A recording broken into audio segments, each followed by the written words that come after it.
मचे सदा मुझको अभी ज़ख्म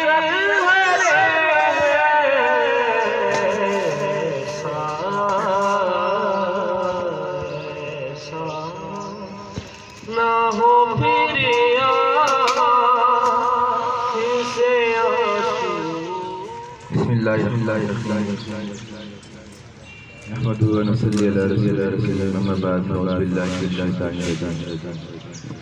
आज 14 नवंबर है और पूरी दुनिया में आज के दिन डायबिटीज़ डे के हवाले से मनाया जाता है।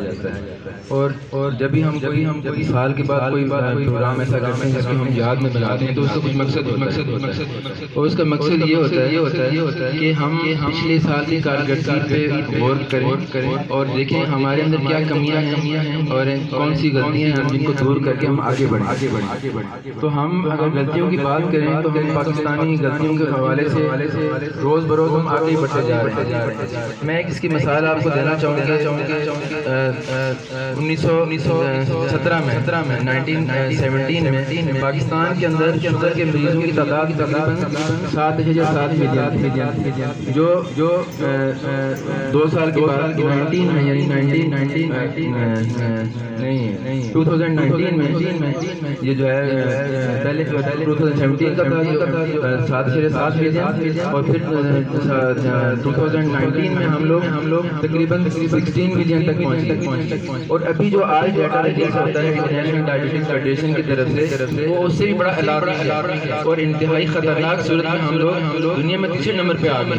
और हमारे पास इस वक्त यानी 3-4 साल के अंदर हमारे यहाँ मरीजों में तकरीबन 100% इजाफा हो गया। यानी इस वक्त हमारे पास 33 मिलियन लोग शुगर के मरीज हैं और इतने ही या इससे हाफ ऐसे लोग हैं जो शुगर के मरीज हैं लेकिन उनका अभी तक डायग्नोसिस नहीं हुआ, यानी उनका तशखीस नहीं हो सकी। तो तकरीबन 50 लाख बंदे हमारे पास पाकिस्तान के अंदर शुगर के मरीज हो चुके। तो ये एक बहुत बड़ी अलार्मिंग चीज़ है। हमें ये सोचना है कि ये कैसे हुआ और ये क्यों हो रहा है। तो इसके अंदर हम मुख्तलिफ फैक्टर्स को देखते हैं। एक तो ये चीज़ होती है कि खानदान के अंदर किसी को शुगर है, वालिदैन में है, तो बच्चों में होने के चांस होते हैं। चांस होना अलग चीज़ होती है, हो जाना अलग चीज़ होती है। चांस होना जहाँ पे होता है उसको हम बचा सकते हैं कि उस बंदा शुगर का मरीज ना बने। उसके लिए कुछ जो तदबीर होती है बंदा वो करता है ताकि वो अपनी ज़िंदगी को शुगर के बगैर गुजार सके। देखें एक चीज़ आम लोग समझते हैं कि शुगर